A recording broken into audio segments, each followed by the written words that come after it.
Good day, everybody. Oh, that is loud. Okay.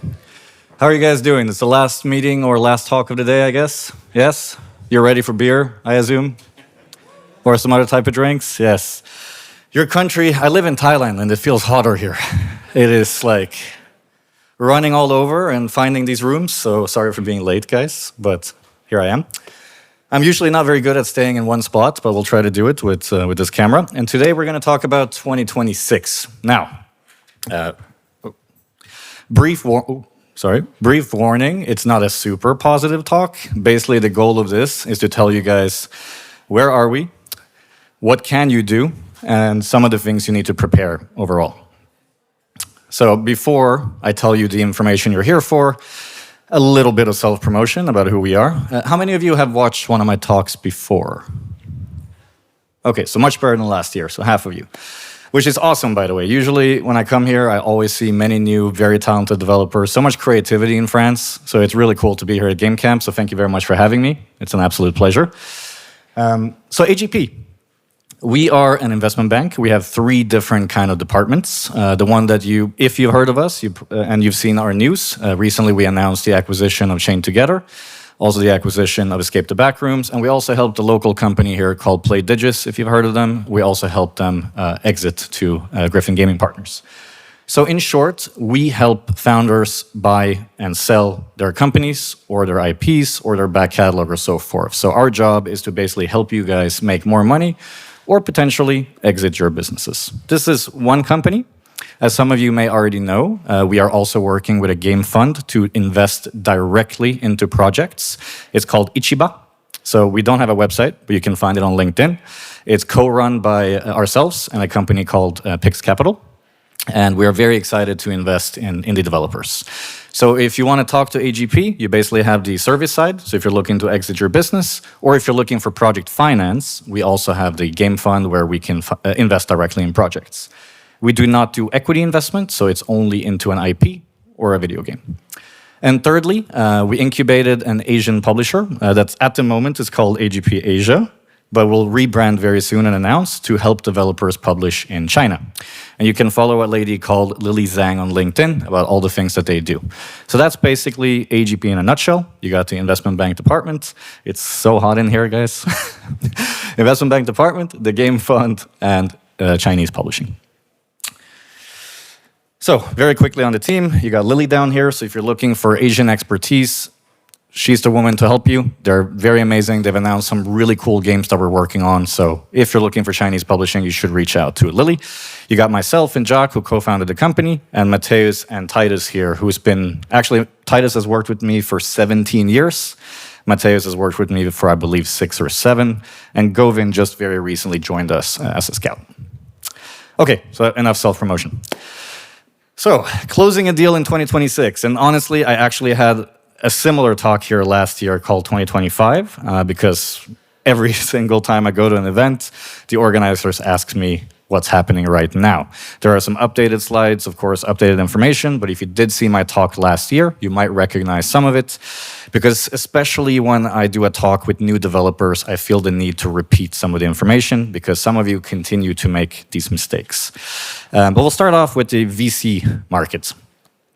So, after I show you a little bit of this data, I'm going to explain why a lot of you should not be pitching equity. But if we start just with pure data, as you can see here, like the private deal count has gone down massively.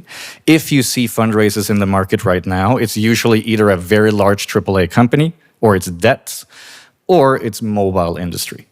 PC, premium, console games, you almost see no more fundraising at the moment. And as you can see by this list here, it has continued to go down over time. There is a lot of private equity right now, but for a lot of you, private equity is not something that you should be looking into at the moment. Now, there is a slight uptick here, the last 3 quarters compared to the beginning of 2025, but again, this talk will not be super positive. It is not that much better yet, okay? So I do not expect a large increase in private deals in the near future. And also, of course, I have to mention that this is from InvestGame and Areem. You can download their newsletter online. I highly recommend you follow them because this data is invaluable and they send a newsletter every quarter. So early stage deal flow, that's of course where most of you are. So wait, how many here are less than 15 people in your studio? So more than half the room, yeah. So early stage, that's for you. So as you can see here, we're basically back to post-pandemic lows.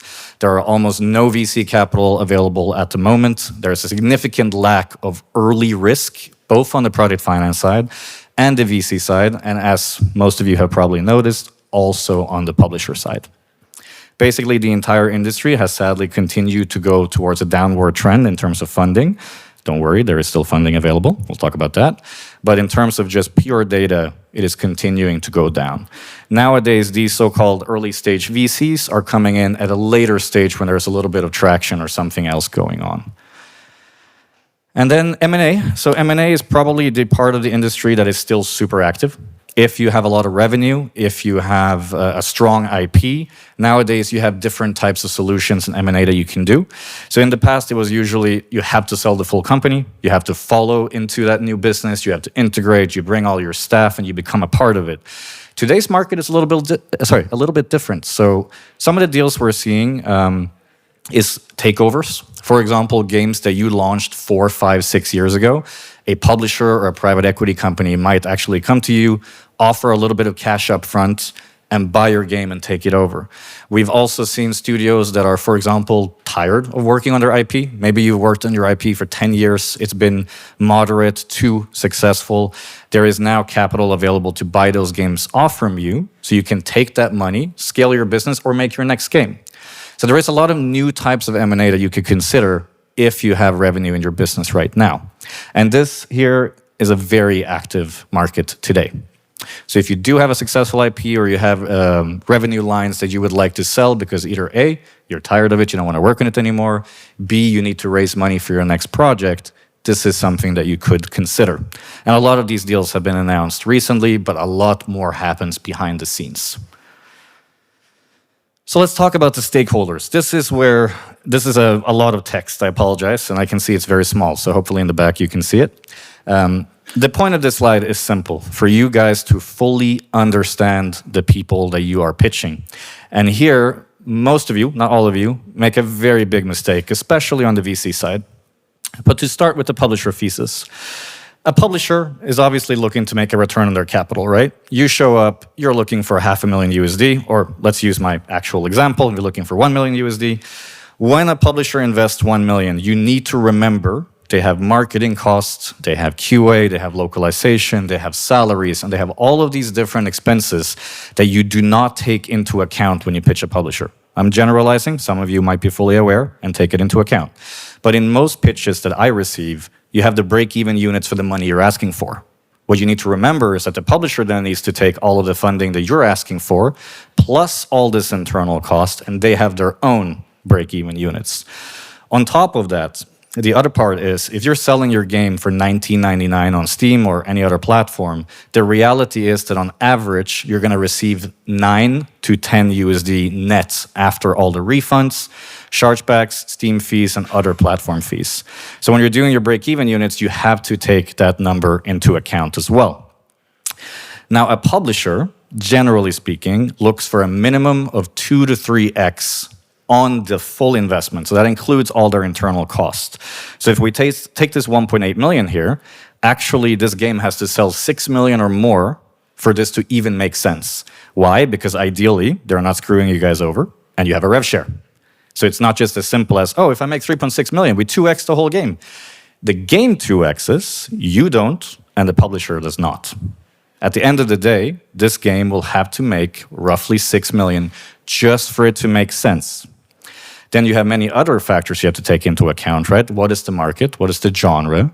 Does the publisher have the capabilities? And so forth. And that's how they measure risk. So when you look at your total investment, you got to add, on average, somewhere between 40 to 60% on top of publisher costs when you do your break-even. Now, if you have this number in advance, this could save you a lot of time.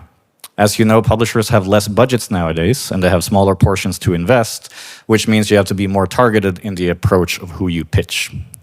So if you were not already aware of this mathematical equation, please take this into account moving forward when you, A, complain about publishers, because I agree, there's been bad deals, but also on the other end, you have to remember they're also a business.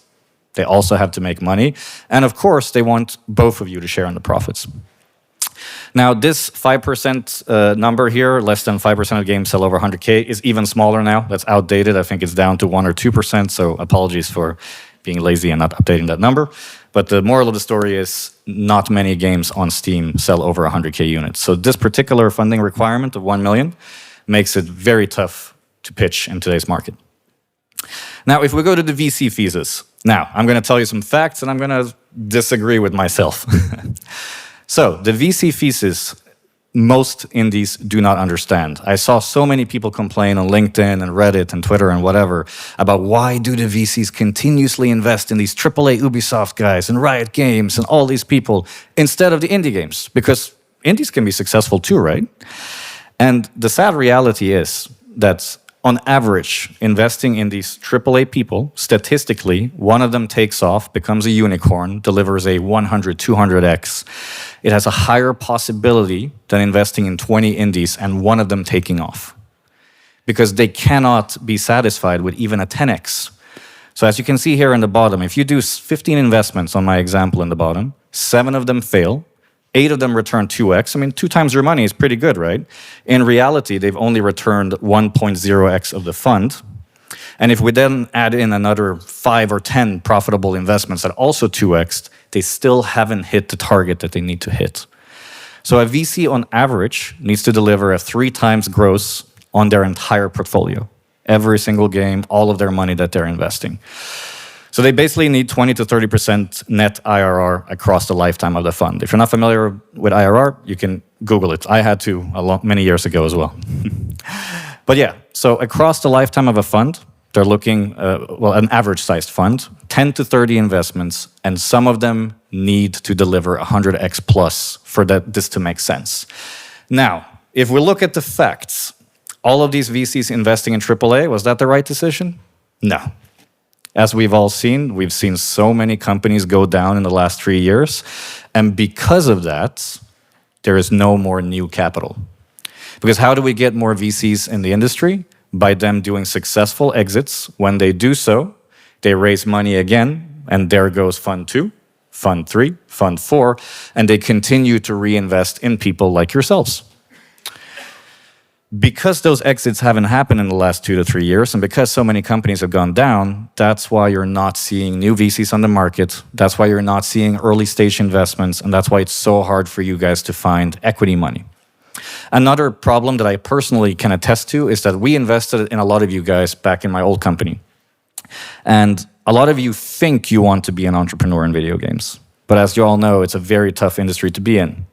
And what we realized with a lot of these founders is that in the end, when things went bad or for lack of a better word, shit hit the fan, a lot of them weren't prepared to proceed. So what does that actually mean then? Like if it's really hard for a VC to invest in early stage studios, what is the best solution? Now, in my, again, personal opinion, that would be project finance. I think project finance today, and you will see that the entire market has now kind of flipped towards project finance, is because the most important thing is that game that we invest in you guys, that game needs to deliver a return. If you then choose not to continue your company, or even better, you tell Pontus, I don't want to work with you anymore, I want to self-publish. Awesome. We invested in one of your projects, it was successful. You can now take that game and continue to own 100% of your company. So a lot of funds have pivoted towards project finance because it gives them flexibility, it gets them early money back, and it gives you guys flexibility. If we went back 3 years and we took all of that VC capital that went into the AAA and we invested in people like yourselves instead, honestly, who knows what would have happened? Maybe that would have been the right decision. Maybe we would have had 100 amazing indie studios today. Nobody will know. Sadly, that never happened. They went with the AA and the AAA developers, and here we are today, right? Now, there are still a lot of VC capital deployed. Hopefully, a lot of these studios that are still left standing will exit so that we can see the return of early stage funding in VC. I do think it's something that's very important, but as you can see, just by this simple math here, it's so hard to do this in an indie studio. Because even if you guys 10x, let's say that I invest in you today, you do a 5x on your first game. That's an absolutely amazing investment, right? You guys get 5 times as much money as you invested in this project. Now, me as a VC, I'm going to need to wait for your next game before I exit. Because, of course, you don't want to sell your company after 3 years. You want to continue building. So you're going to take that 5x, you're going to reinvest it. And because maybe your first game did so well, you're going to double or triple your budget and make a larger game. So now, from the day I gave you money to the day that you eventually launched the second game and hopefully did it successfully, you are ready for an exit at year 6 or 7. And this is assuming you do a good job. If you don't, I might be stuck for 10 years. Now, the bets they took in these AA and AAA companies were usually made in one game that hopefully took off or not. Now, again, facts, personally speaking, I think a lot more investment should have been done in indies. I think some of those bets should have been made. And even if you were investing in these amazing teams with great resumes, why not do both? You know, spread your portfolio a little bit, get some of you guys money and take a more hybrid approach. But this is what happened, guys. So this is where we are, and that's why you don't see a lot of early stage VC. So what's my point? My point is that you should, at the moment, focus more on pitching publishers and project finance than VCs because there is a lack of capital. If you're able to find the money, there are some VCs still active, like Force VC in Belgium. I believe they invest in France too. I think they still have some money left. You'll have to ask them.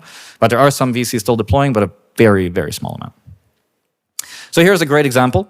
I stole this from Sisu. They did a talk like 3 weeks ago, and I asked for the deck because I think this is a great example. So 6.7 million in seed equity raised. Don't know what the Series A round was. 1 million wish lists ahead of early access, and they sold 200,000 units. Now, this sounds like a great success, right? It's not financially. This is my point. If they end up selling 4 or 5 million units over the next year or two, that's absolutely incredible, and it will eventually be a good exit. But just this is not enough to deliver that return on the VC. So thank you, Jared from Sisu. I stole your slide, sorry. All right, publisher market research. This has just been adapted a little bit from last year. So if you saw my talk last year, this is almost the same because honestly, not much has changed. So when it comes to sub 1 million, here is where 80% of all the publishers are right now. Actually, I would even argue maybe 85. So when I say sub 1 million, guys, it's important that I mean including all marketing and localization, so their total investment. So over here, people are taking much less risk. I see almost 50 to 60% of publishers now wanting some sort of traction, even at that lower budget, meaning wish lists, hyped trailer, or something to see that there's actually some traction with the game. The key word from practically all of these publishers is replayability in systemic games. It's not all of them. There are still some, hyper-targeted publishers. Like obviously, Hooded Horse fits exactly in that replayability in systemic, right? That's all of their games, all their strategy. You can play a Hooded Horse game for 50 hours, 100 hours, 200 hours. So this is generally speaking where the market's at. Also, when we say systemic and replayability, publishers also mean stuff like Dave the Diver. Have you guys played Dave the Diver? So I think this is one of the most amazingly designed games ever because like 50, 60 hours in. So I only played like 5 hours. I watched my wife play like 100 plus. And basically every time I came in, there was a new mechanic, a new boat, a new weapon, a new something. And I was like, well, what's going on here? And then, you found the underwater world. And what I mean by this is that technically that game started off with extremely simple mechanics. Over time, it kept hooking you, kept bringing you in, kept wanting to make more. And then, of course, they added DLCs and the Godzilla DLC that I had to kill for her. Hopefully she's not listening. But basically, that is what these publishers are looking for. Something that you can just get stuck in. Now, of course, Dave the Diver, guys, is not a sub 1 million game. It's owned by Nexon, which is a $1 billion Korean corporation. But still. In the 1 million to 3 million range, right now, these guys are practically 90% wish list or traction. You need to have something. I was actually able to close a game after a year and a half of negotiation, which is in the $2.5 million range, without anything except a prototype, but it took a year and a half. I don't think most of you have a year and a half to wait. For me, it was lucky because that studio had other revenue streams and they could have, be allowed to wait, so to speak, but literally a year and a half. And that was in a proven IP, a lot of different things going for it, and still, it took a year and a half. And then, yeah, they're looking for market cap, something new, something fresh. Now, on this 5 million plus, 80% of this type of money comes from Asia. So if you have a game that's 5 million or more, if you're not already speaking to the Koreans, you're not speaking to the Chinese and the Japanese, you should do so now. This is basically the only people left. There are exceptions. I don't know what NDAs I can say on the West side, so I'll keep it brief. But yeah, so for Asia, about 80 to 90%, 80 to 90% of the 5 million plus comes from Asia. They are still willing to take risk. However, they also need validation, vertical slice, wish list traction, etc. But the money is there. And there will be some pretty cool games announced in a couple of months or next year. But still available. In the West, only a couple. So if you're in this range and you're looking for 5 million or more, my recommendation is to start thinking a little bit more creatively.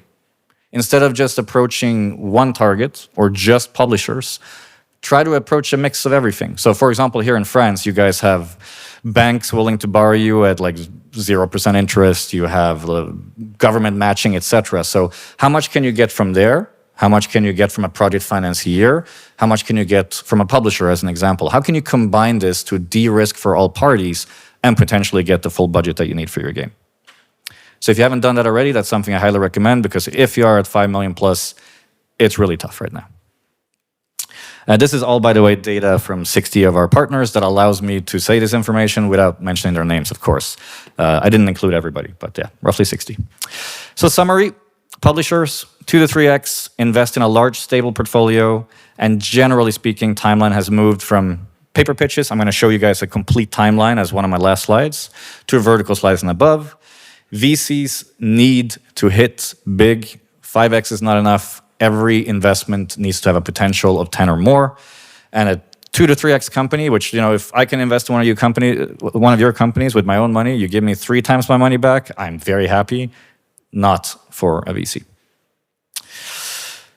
So now we're going to go into the boring stuff that you might already know, but I think it's always important to repeat in case you do not already know this information. So what do video game investors and publishers seek? The first thing is skill set diversity. What does that mean? It means I've done investments in studios many years ago that had like 4 programmers and said they would hire the rest. I'm not going to do that mistake again. So we want to see that at least the majority of your mechanics or the core parts of your game is covered by the founders we're investing in. So the more of the skill set you guys already have, that is like the core of your game, like the leads, the better it would be for you when you pitch a publisher. It's okay that you don't have every single role. Like, we're not expecting you to have the team ready to go tomorrow, but at least the core of your game has to be covered by the leads. Or you have the potential hire, and we can reference check that person. Proven track record, I always have here, because investors and publishers want that. I don't care. We don't care. What we care about is that demo that we play. So we need a demo to invest, or a prototype, or a vertical slice. Whether you worked for, you know, like McDonald's or Ubisoft, I don't care. Like, you guys, creativity is everywhere. And the only thing that matters is that what you put, like the love you put into that game. So if the prototype's good, the track record doesn't matter. Okay, so that's, a lot of us nowadays think this way, but there are still some that only wants proven track record. Now, of course, the obvious, the more money you ask for, I'm probably going to start asking for the proven track record, right? Financial responsibility and planning, this is a big one. It's very bad when you under budget and very bad when you over budget. So what do I mean by that? The amount of times I have seen in the last year, developers basically lowering their budgets, knowing it's not enough money to reach the final 1.0, because you believe that we're not going to see that, and then you're like, oh, they're already all the way into the game, they're going to give us more money. No, guys, we're not. And then we're both stuck in a bad investment. Do not lie.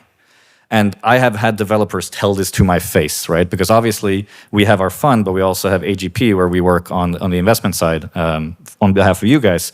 And people tell to my face, yeah, but I lowered my budget to 2 and they'll give me an extra $1 million later. That is bad acting. And a lot of these publishers will have clauses to protect themselves in these cases, but I have seen it enough times for me to be like, what is going on?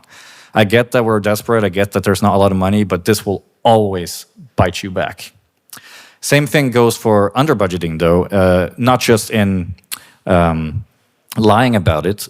At the same time, we need you guys to be healthy. So I've also seen people put the lowest possible salaries on the Excel and mean it. Like, we're going to pay ourselves $2,000 a month. And then I'm like, but wait a second. So in France, 2,000 taxes, how do you afford to live?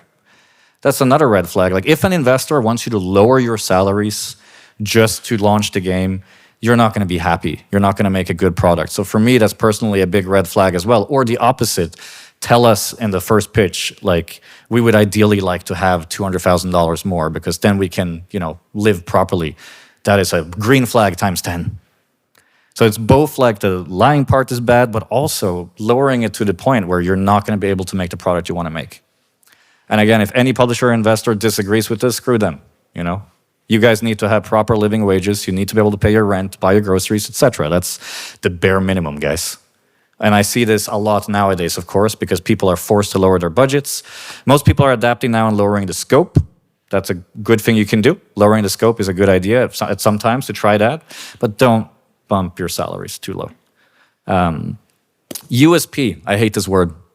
How do you do a USP with, 15,000 games a year on Steam and people using AI now to come up with ideas? I don't know. My perspective of USP is, what can you do different? Doesn't have to be better, just different. So for example, I use a bad example, but if we take a game like Curse of the Dead Gods, like that Focus published, for example, right there. So Curse of the Dead Gods, right, if we take Hades as an example, the clear innovation here, right, was that darkness or the curse mechanic, that you build up curse, and then at the end of it, if you have too much curse, your HP starts going down. Like, that was one of the so-called USPs. It was not a big change, but it made the game fun enough that I played the whole thing and I platinumed it, and I did the same for Hades. So that, for me, is a great example of, was Curse of the Dead God super unique? No. Did it do something different and better? I think so. And clearly the game sold really well. So I prefer, when I see a pitch about a USP, it doesn't have to be unique. I think it's impossible to be. I am not creative, if that's not clear. I would never be able to come up with a USP. But I can tell you 100 different things of how we can improve something that's already there. So this is subjective. This is not fact. This is my opinion. If you ask a publisher or an investor, maybe they'll disagree with me. But I like to see, okay, your inspirations, what you improved or what you made a little bit more unique, and how we can take that game to market. And that brings me to scalability and market potential. Obvious one. Some games have a cap of how much they can sell. So a lot of games, I'll actually be very blunt here. So here in France, you guys have an insane amount of creativity. I think we can all agree on that. And you have beautiful games, especially like narrative, visual novels, puzzle games, and all these different things. I haven't been to a country that's done these titles better, I think. But depending on the art you're using, depending on the genre, there is a cap of the amount of copies you can sell. And most of your budget is too close to the cap. And that's why you have an issue pitching them. Because even though they're beautiful games, they're extremely hard to sell.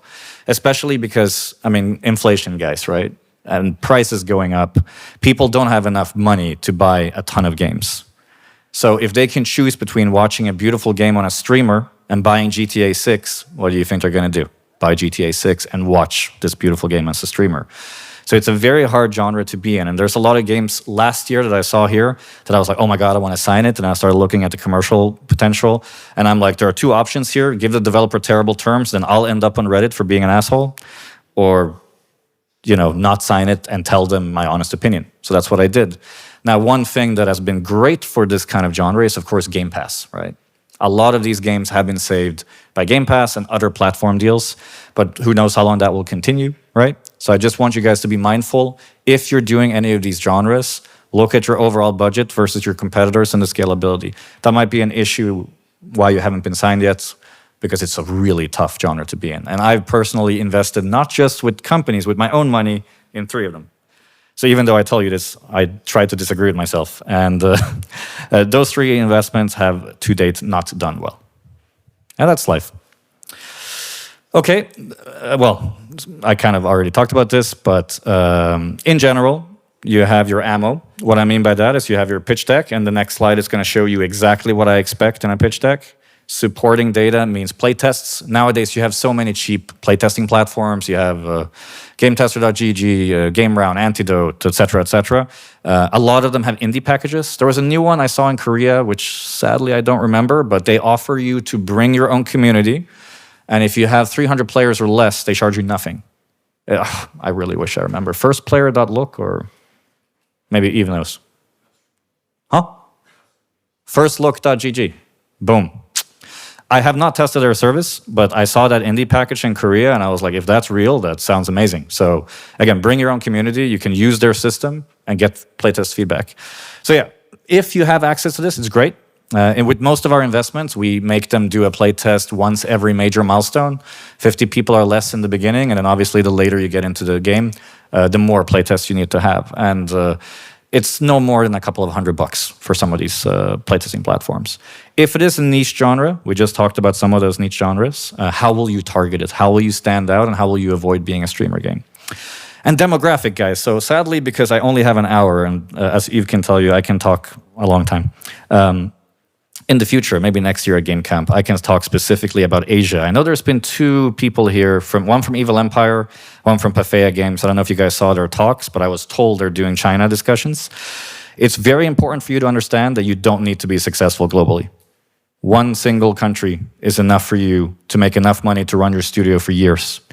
And China, in some successful games, is all the way up to 50% of sales. As you've seen with Slay the Spire 2, it can also backfire. But such is life. In short, never ignore these new markets regardless. Asia as a whole, you have China, of course, you have Korea, Japan, Southeast Asia, and also LATAM nowadays. There are publishers and platforms that can help you in LATAM. I think one of them is called Nuvem. I think, well, not speaking from personal experience, but that's one example that you could work with. So try to look at these other markets, because even if you sell 10, 20% extra, that's a lot of extra revenue. Future, this is just basically depending on who you're pitching. For a project finance investor, obviously we would love to work with you on more games. It will be your choice. I don't know the contracts of all the project financiers, but from the ones I've seen, nobody's locking you into the next game. They're asking for a right of first refusal. I'm sure most of you are familiar with that, so you got to pitch them first, but no last match or any lock-in clauses for most of them, ourselves included. So are you looking to make multiple titles? Are you looking to build an IP and a brand? And this, of course, will need to be adapted depending on what publisher you're pitching. Okay. So this is just, if you don't already know this, take a photo. I don't think I need to stay here very long. What I can say is that your first pitch deck, remember that people, investors and publishers, are getting 1,000, 2,000, 3,000 pitches a year. The first pitch should be no more than 12 pages. 15, I'll accept. Anything more than that, it will not be properly looked at. Your goal with the first pitch is to make me ask for the bigger one, or the GDD, or the demo, or something else. Like, your job is to interest us to want to know more. That's the only purpose of that first pitch, to pour your heart out and elevator pitch this in 10 different ways, or 10 slides as I put here. Now, what you see on the right is just what is called a VDR, a virtual data room. It's an extension of your pitch deck. These are not all a necessity, it's good to have. So you have your pitch deck, you have your trailers and your videos, if you have any. If you don't, that's okay. Tech demo footage, if you have a gray box, put that in. So basically for us to get an understanding of where you are versus the pitch deck that you're presenting. Sales data and performance is only relevant if you have the sales data for competitors. If you have benchmarks, you can just basically show us what you're comparing to, what you think your sales are. Why did you say your break-even units is this and your target is this? It's good to have. Budget and production schedule is a non-negotiable. Now, what I personally like here is that you also include your personal roadmap or personal milestones. So one thing I like to say is, if your plan is to work with a publisher or an investor, build your own milestone roadmap. So basically, when you work with an investor or a publisher, they will ask you for milestones, right? Make one now. Make one just without money. Make one if you had money. The one that you had money is obviously the one you're pitching the publisher and the investor. Why do I want to see the other one? Because if you tell me that with 30% of your time, you're going to achieve ABC in 3 months from now, let's say I reject you today, you come back 3 months later and you showed me you made that 30% happen. That means you've already completed your internal milestone. So if I give you a milestone, in theory, you're going to complete exactly what you said. So it's a very good thing to show, because one thing that I personally love is that if we reject you, come back 3-6 months later and tell us what changed. And if I just had that Excel already and you tell me, hey, here's my change log, and I compare it to that internal milestone map, I'm like, these guys are trustworthy. So it's just a good thing to do. I know it takes time, but I'm not asking for, a 50-page GDD. I'm asking for a 1-page Excel high-level bullet points, internal roadmap, and the one you're pitching for receiving money.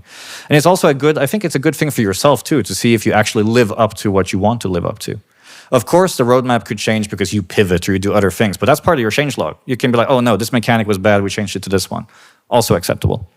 Market research, most people don't do this, you don't have to. It's basically the brand manager or marketing manager or community manager's job. So the publisher will do this. Like, what are they going to do with your IP? If you already know, great. I don't expect any one of you to do this. Game forecast, same thing. Basic, of course, I expect to know what you're comparing to. But again, it's mostly our jobs to look at this. So I don't expect some massive Excel sheet and financial mumbo jumbo. Just put in what you have. Okay, so this is just an extra slide. I'm not going to stay on this long. This is what I like to say. Make this for yourself. What is your game in very simple words? So if you meet me in an elevator, you should be able to explain all of this very simply. What are the age groups you're targeting? What are the genders you're targeting? Is it for everybody? Is it male focus? Is it like, what is it focused on? Location. Now, if you say global, you're wrong. You are not going to be able to target global. It doesn't work that way. But if you don't know, it's okay. What do you think? Remember, this is not science, right? You're going to tell me what you think the target market is. And for me, the location is not that important. For me, the personality traits, the gaming habits, like the actual target player is way more important than country's age or anything else. So I like to just have this as a one-pager for myself whenever I'm pitching something that, okay, what am I pitching? What is this target player that I'm looking at? So it's just something I like to have, personal, subjective, you don't have to do it. And this is, of course, Hades. Hades is very generic because obviously it was popular globally. But still, I like to use examples that are simple to understand. So let's talk about finding your target partner. Now, a lot of developers forget I'm talking a lot up here and I have a lot of opinions. You should be interviewing me too. You should be interviewing Eve too. Any publisher, any investor you meet with, this is a conversation. It's not a one-way, oh my God, like you're going to work your ass off for me. Absolutely not. You need to do your research on the target partner as well. You're allowed to ask as many questions as you want to. And I think personally, from my experience in my last company, the most important question is, who is going to be my day-to-day managers in this publisher I'm going to work with? And half of the time, the answer was, we don't know. So wait a second, you're telling me I'm going to sign away the next 2 years of my life to work with you. Of course, you're going to pay me for it, great. But I don't know the people I'm going to work with? That doesn't seem right. And because of us asking these questions, we actually rejected several publishing deals in our last company. We took the deals where the guys were like, oh my God, I played 10 hours myself. I absolutely love this genre. I want to be part of it. It's going to be me. It's going to be me. We're like, that's the people we want to work with, right? Now, what is this slide's purpose? So this is a website called the Game Discover Co. I'm sure you guys have heard of it. It's amazing. There's a free version. There's $100 a year. And then there's the tier you guys don't need. The $100 a year, very worth it for everyone, both in terms of research, following the market, etc., and the back-end platform. So this here is Raw Fury. Now, if you look at Raw Fury here, my point is, you have a game. You want to know what is the best target publisher for you. Ideally, I hope you are. And that should be based on this. So you have your player profile, you have the target markets, you have the locations, etc. You now have this. Okay, what publisher matches that description? What I like to do is have a 3-tier system. Tier 1 is the publishers that matches this exactly. Tier 2 is the publishers that may match a little bit. And Tier 3 might not match as well. Again, at the end of the day, you guys need funding, you want to launch your game, I understand. Tier 1 should be maximum 5 to 8 publishers. Why do I say that? Because I'd like for you guys to make a custom-made pitch deck with 2 extra slides showing them this. I have my target market profile. It fits, can't read, Dome Keeper, Townscaper, Kingdom Classic, for example. These 3 games in your portfolio is an absolute match to this. That's why I think we're going to be great partners. You start the conversation off that way. You show them that you have an audience. You show them that the mechanics of your players fits Raw Fury's portfolio in this example. That's how you get them instantly hooked and interested. And more importantly, the reason you guys sign with a publisher, I hope, is not just the money. Why do you sign with a publisher? Because ideally, the audience they already have, the expertise that they have, will guarantee that you sell 2, 3, 4, 5 times more than if you did it yourself. Now, if you look at Raw Fury's portfolio, and none of their games matches your audience, you're basically just hiring consultants to do your job for you. They have no previous market. Yes, they know how to publish games, clearly, but they have no pre-existing audience that can cross over into yours. If you want to work with a publisher in that tier 1, tier 2, they should have that guaranteed sales. So for example, if you're a big game, and we'll use Raw Fury as an example again, you should know that if you bring this mechanic to Raw Fury, you have 100,000 copies sold the first month guaranteed just because of this data.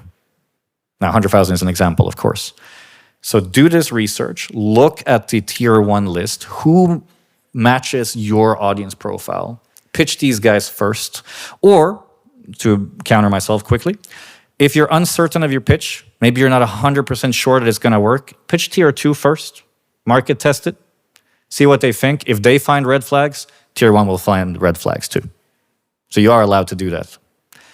But this is a super crucial point because you'll be able to find a list of usually 5 to 8 publishers that matches your game perfectly. And you can spend the most amount of time to make sure you get meetings with them. So, I think we have 20 minutes left, right? Perfect. So I'm going to try to leave a lot of room for questions because usually there's a lot of questions. Now, finding money in 2026. All of this information I just gave you, where are we? So, 2020, 2022, you could get a paper pitch done, you could get an early prototype gray box, doesn't matter, you could find money everywhere. And more importantly, developers with absolutely no experience could raise $1 million, $2 million, $3 million. And this is part of the problem. I mentioned earlier about the VC issue that we had, but the publisher issue, on the flip side, I'm sure you guys have seen a lot of publishers have died, and it's because they did a lot of money everywhere back in the days. This no longer practically happens. I say that even though we did it last year. But like I said, 1.5 year, very unlikely, blah, blah, blah. But very low chance, concept, prototype, paper pitch. You should not focus too much of your time if you're there. If you have no choice but to do it, I get it. But the longer you can make it, the better. I think there's a new grant here, right? CNC or something, 70K that you guys can get with pretty good terms. I don't remember. But if you can get some small grants to get you a little bit further, that would be great. Low chance, pre-production and MVP. Honestly, today I have not seen more than 1 in maybe 200 games being signed here. It's a very, very low rate, and that's why I call it low chance. Now, if you have social media following, I'm talking a couple of 100 people, maybe 5,000, 10,000 wish lists, you're at the low to medium.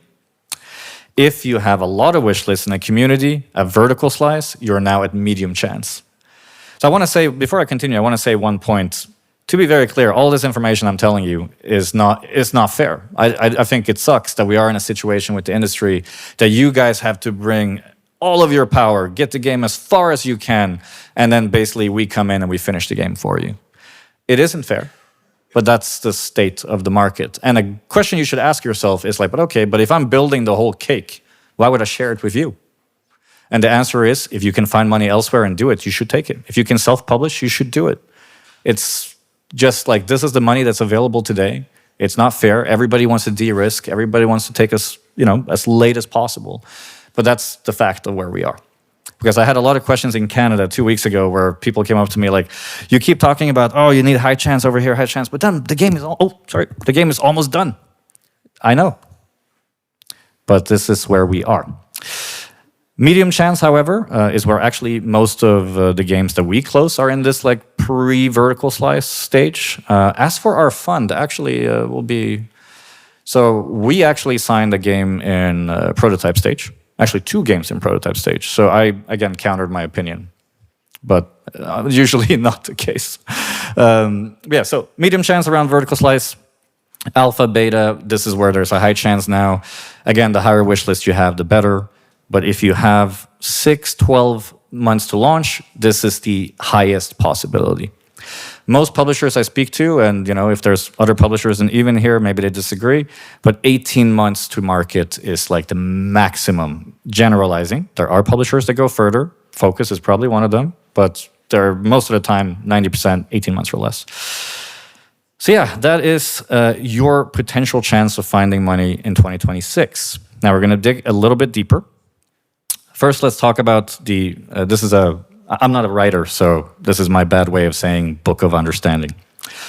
VC money, practically non-existent for younger and mid-sized teams. It's also drying up for the larger teams, so that's a very big change, right? Like even now, if you have a big fancy resume or a huge team coming with you, it's hard for them too. It's not just for you guys. And the reality is math doesn't make sense, and that's just the state of it. Now, I want to make a small tangent. Business angels exist. Founders who have exited exist. There is that initial capital of some angels. Most of the people put angel investor in their tag on LinkedIn. So you can see it on their LinkedIn or in the bottom of their profile. So yes, I'm an angel investor. And they usually invest between 20 and 50K. So I've stopped angel investments now because I bought a house and I'm poor temporarily.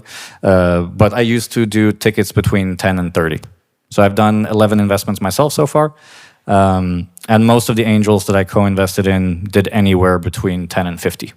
Now, that's just our angel group. We're about 20 of us. We were bigger before, but most of them have left gaming.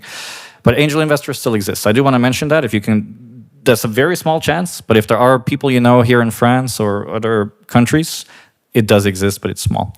And why? Because people like myself, I mean, 3 times the money back, that's okay. I don't need VC 100x's or 200x's. Yeah, you need vertical slice or later stages to come past initial due diligence. That's just generally how it's looking like. Exceptions happen. You do need to have a fully prepared data room. You guys saw the brief image I had. The more information, the better. I know it sucks, but it really does help to convince a publisher or an investor. The fourth one is a subjective opinion. I think you need to do a lot more research when you pitch people. I've had 20 meeting requests here at Meet to Match asking about loans because we're an investment bank. We don't do loans, guys.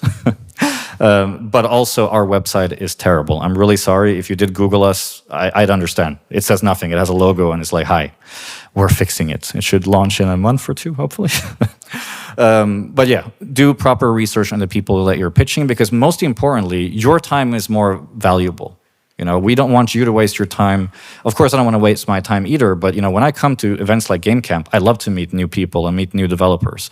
And for me, it's not a time waste if I meet a developer that's, actually a great example is, I don't think I'm allowed to announce that investment actually, but to rephrase the story, I came to Game Camp last year. I met a wonderful French developer, and we had some beers. We talked about his games. We looked at one of his titles. We ended up not signing it. We were like, not really a fit. We signed his second title 4 months ago. So basically, I met him at Game Camp for the first time. We talked for 9 months. He pitched me a second game, and we are investing in it right now. So, for me, that's great. Like I'm able to come here and I'm able to have these random meetings. But for you guys, 60% plus of your time should be very focused on the people that can actually give you money and help you with your company. Of course, have a couple of random meetings too. Yeah, and the crucial point, amount of publishers and funding has decreased massively, but the amount of pitches remain the same or is more. And I'm going to skip the last one, but basically that's just de-risking. So terms, this is an important one, right? I'm sure you guys have heard your fair share of doomsday terms. So where are we in general? So investors, if you want to ignore all of my advice and you want to go for equity investors anyway, like I said, it's possible. One of the ways it's possible is by offering them money back earlier. There's a term called a waterfall, if you've ever heard of it. Basically what it means in short, to simplify, is that yes, they invest equity in your company, but you give them a kicker. That kicker could be your game sold 500,000 units. You're going to do a small dividend specifically to this investor so they get their money back, as an example. That way, they have a different way of pitching their investors that, hey, we're investing in this company. Yes, it's going to take 6-7 years to exit, but we're going to see a break even earlier, or let's say a little bit more even, 2 times, whatever you decide. There is ways to phrase deals this way. It can happen.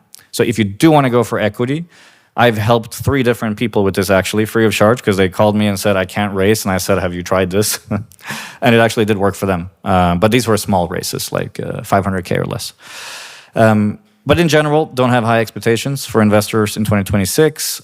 Project finance, however, is all over the place if you haven't seen it already.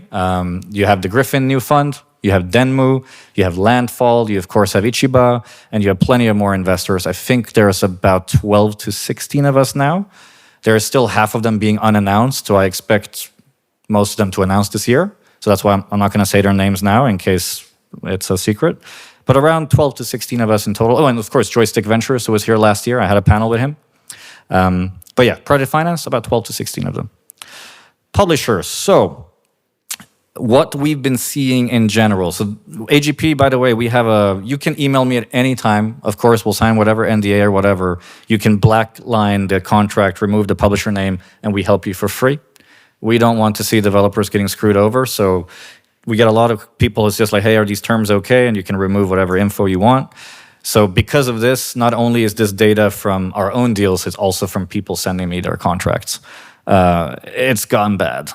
There is also a free lawyer report, I forgot the name, but you can find it, that also shows from a lawyer perspective all the contracts ever and how it's gotten worse over time. I'm blabbering. So higher recoup is obviously the main one. A lot of them are asking for 100, 0, 90, 10 nowadays. So my simple solution that I've used before and successfully is like, okay, you want 100, 0, I want 6 months post-launch. Because 3 months later is the first payment from Steam, like the first major one that potentially you'd be paid by the publisher. And you can't just sit there and wait and hope the money comes in 3 months later. You need a little bit more security. So minimum of 6 months extra runway. I have been successful every time asking for this. Because whatever finance person is behind that publisher is more comfortable giving a lot more money and getting 100, 0 than going 90, 10, 80, 20. Obviously, I'd prefer if you get 70, 30 or 80, 20 or something. But this is an example solution. Ask for more money. You want 100, 0, I need security. You don't want me to fire all my people 2 months after launch and disappear, right? And a lot of these publisher contracts have clauses where you need to support the game for 12 months or so. Deals in general has normalized at 50-50 post-recoup. Now, once again, personal experience, you can ask for more in different ways. So if they refuse to budge on the 50-50, which happens a lot, what I say is add in bonuses based on outperformance. So for example, a deal that we helped with, also free of charge actually, we asked them to tell the publisher 200K units, 400K units, 600 and 800, ask for a non-recoupable bonus. Because the forecast of the publisher was like 300K units. So then I told them, well, tell them if that's their forecast, if the game does more, why would you not be paid more? Like, it makes absolutely no sense. The game's going to outperform. So they asked for 4 bonuses. I think in the end, it was something like $500,000 extra over the course of those units, which is not a huge amount. But if you redesign the percentages, you do have it in your favor. So you can try to ask for non-recoupable bonuses, but of course, the obvious one is push back as much as you can. Try to get the 60-40 or the 70-30 after a certain multiple. Remember that the publisher is taking a lot of risk as well, so it does have to be fair, but try to push as much as you can. And then, I already said non-recoupable, yeah. And of course, the other obvious one, which sucks, the later you pitch and negotiate today, the more power you have. You know this already. But I know that a lot of you need funding early, but the more you can wait, the better the terms.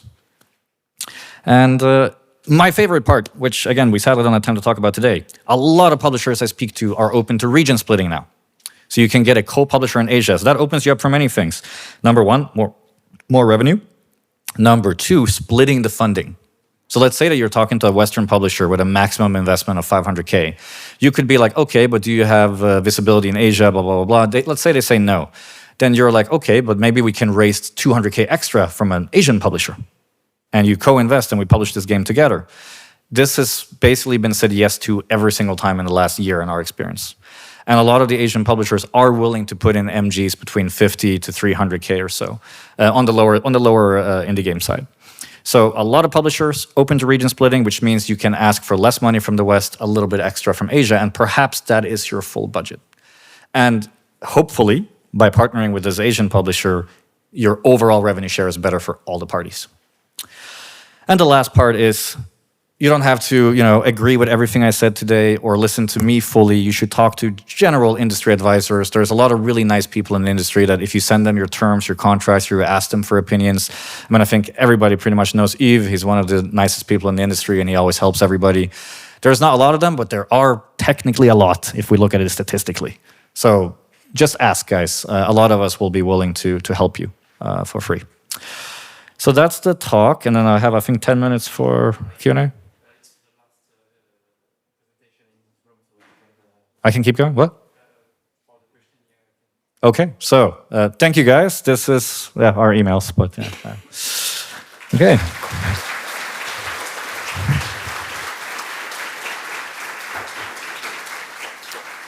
So, any questions, anything you want to ask, don't worry. It can be as bad as you want it to be. All right. I'll tell you if it's a personal opinion or a fact as well. Because obviously I am opinionated. All right. Thank you for the presentation. It was very nice and so much information. And basically what I really want to know about, what do you think really about, and what do you think about Hype Meter? I mean... Oh, Hype, you mean the Game Discover Hype Meter? Yeah, not only that, about the concept of Hype Meter. Let me explain myself. Like, I work for Big Group, and we help like studios to have funding, etc., etc. And we had the chance to work with Stanford.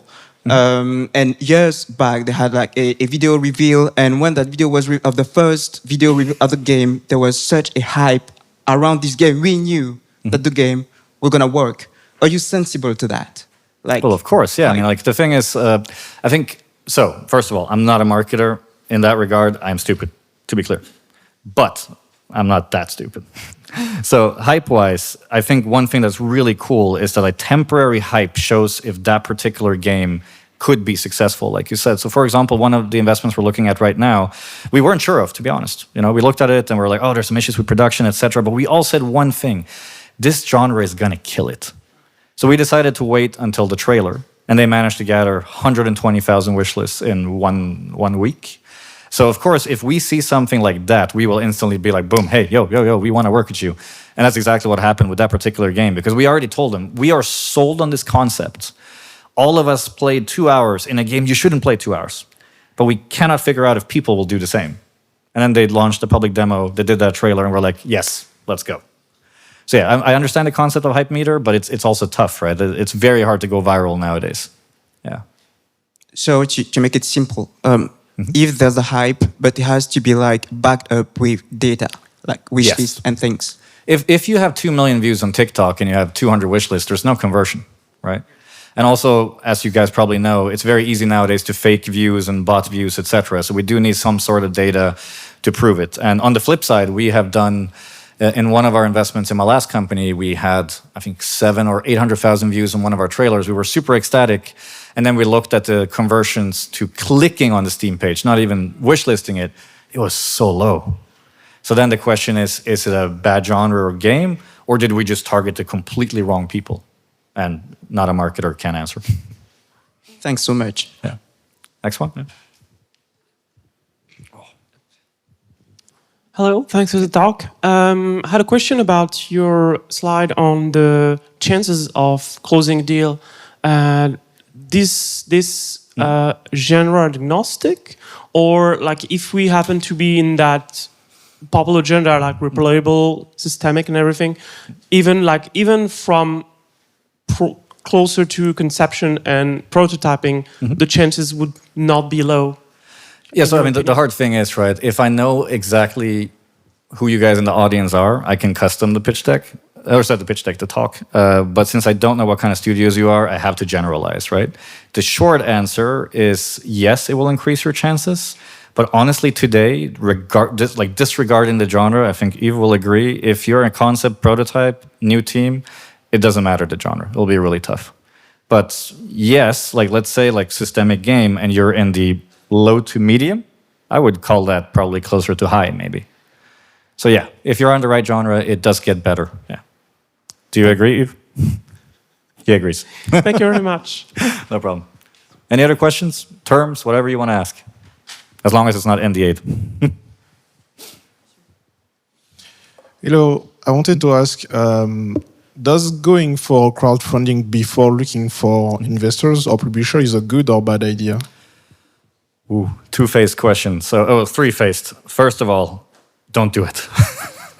This is personal, not real, just a joke. I did 2 Kickstarters, and I didn't sleep at all for those 2 months. Like, oh my God, like, honestly, lots of respect for you guys for doing it, because like I was an investor in the project, and I swear I looked at that meter every freaking day, like, why is it not going up? It's so horrible.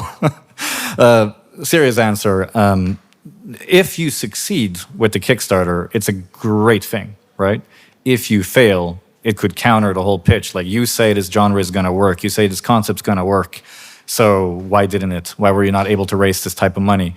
What we normally advise is to raise as little as possible on Kickstarter, right? Because remember, we don't need you to raise $500,000 in Kickstarter. Just raising 20,000 and showing there's a small community that likes it is already a little bit of traction, right?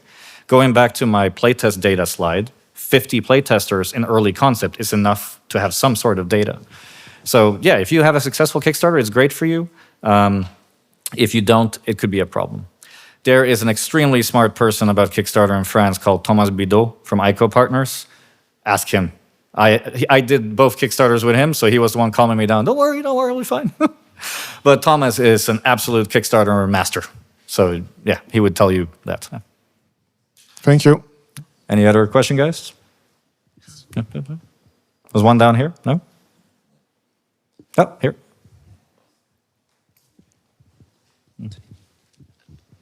Hey, Pontus. Thanks a lot for the talk. What would you say is a good amount of wish list to have when you want to raise like between 1 to 3 or above 5? If you're going to raise 1, 3, where are you? You had a slide, in 3 parts, between 1 to 3. No, but I mean, where in this timeline are you? Let's say you have a vertical slice. Vertical slice, 1 to 3. Honestly, 30 to 50K is enough just to get things started. I mean, to have conversations. I would say maybe even lower than that would be okay. I mean, the only thing that we're looking for this is, subjective, right? What we are looking for is if that vertical slice is kick-ass and you have 30,000 wish list, I don't necessarily care if it's 30 or 60. Obviously, if you have 200, that's the difference. But we care much more about the quality of the vertical slice and you having 10, 20, 30,000 than, having a terrible prototype and 100,000.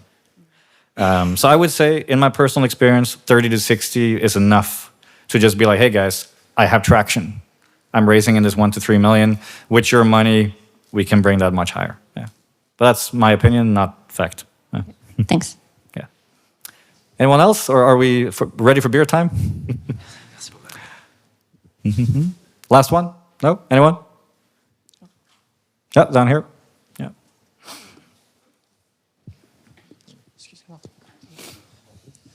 I have one question regarding the business angels. For a studio, for example, if you have the opportunity to get money from a business angel or from many business angels, do you think it can be a problem to find the publisher, to help you to finalize your game or to port the game at the end, or it would be, in the contrary, a good chance to show to the publisher that you have some supports? Depends who the angels are. So first of all, the rights you gave them. If you gave them rights like blocking the publishing deal, maybe you gave them some sort of shareholder rights, that's bad, right? Okay. If it's an angel not from the gaming industry, it doesn't really change anything, right? But if it's somebody of reputable name that is from gaming, that has proven that, they really like you, they feel like there is some potential, it will help you. But the most important is, what rights does that angel have? Can they block the deal? Do they have to be involved in marketing? Like sometimes I've seen shareholder agreements where they have a little bit too much power for the amount of shares that they have. And of course, it also depends how big of a stake they have. But if you're saying angels, I'm assuming 5-15%, right? Yeah. So yeah, I mean, of course, having other people believe in you is great. But if they're not from gaming, I don't think people pay much attention to it. Okay, thank you. All right, so if there's nothing else, I'll say, one last over there. So while you give him the microphone, if you look at these 3 emails, I want to do a quick PSA.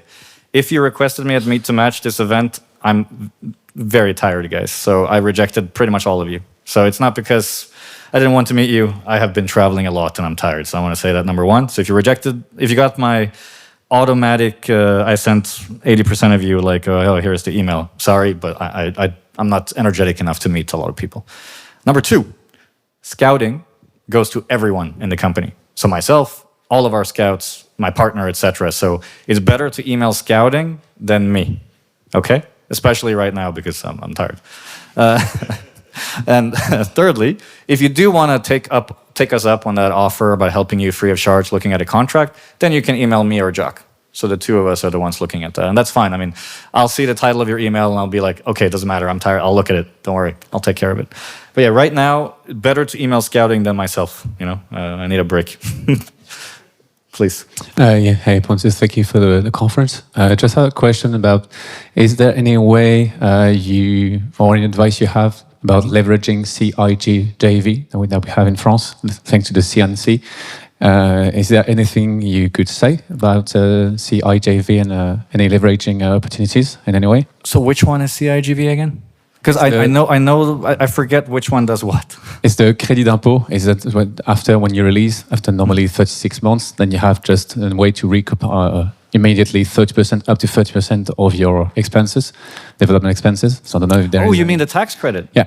Oh, sorry. Okay, well, that's why I recognized it. No, it's amazing, of course. I mean, so... Yeah, any particular advice that you have linked to this, or...? So ideally, in a perfect world, that 30% is your buffer, right? Where you basically recoup it at the end of the year. That's your extra runway. That's how you survive at the studio, worst case scenario. However, all investors and publishers are aware of this tax credit and will usually try to make you put it back into the game. So I would say start off by pretending it doesn't exist, to be honest. I'm saying, like, for real. Like, technically it should be your money. At the same time, going back to my whole spiel about risk, sometimes I myself will ask you for it because I'm like, I can't do more than, let's say, 300K. Like, it's not possible. That's my maximum risk. Could you please take some of those tax credits? Of course, in return, if it's me, you would have rev share day one. So, like, you don't have to worry about that with us. But, like, generally speaking, I would say 80 to 90% will ask you for that money. But I hope that you can keep it to yourself because that's how you stay alive, right? But, I mean, I think it's a great thing in general for the whole French industry. And I think that's why there are so many good studios here and why you're able to survive is because of this tax credit. So, yeah, I know it sucks. I'm sure you asked that question because most investors are like, don't you have a tax credit? Yeah, exactly, yeah. Sorry, guys. It's, it's just what it is. Cheers, thank you. So actually, I can end on that note. If you guys, I can give you high-level terms for the game fund that we work with. So if you want to know our, because then you can either not email us or email us, our baseline, and please know, this could be wrong depending on the game, is pro rata pre-recoup. So what does that mean? If you put in 500K, we put in 500K, so 1 million total in this scenario, it will be 50-50 day one. After day one, we will go down. So you basically start exactly at the total investment between both of us. That includes your marketing costs, localization, everything, right? If you work with a publisher, we can work with the publisher too. But that's like the baseline that we try to do is like pro rata, fair, day one. After that, we want you to have more revenue share than us. Exceptions exist, especially when it comes to that market gap. Sometimes there is a game where I'm like, I want to sign it, but I cannot do pro rata. It just doesn't work. Right? But that's our general thing. So if you're wondering, okay, Ichiba, cool, but what are you going to offer me? Pre-recoup pro rata is what we try to do in general. Yeah, and we think that's fair. And if you disagree, you can tell us. You know, it's a negotiation at the end. So yeah, thank you for me. Hope you guys will have a good rest of the evening.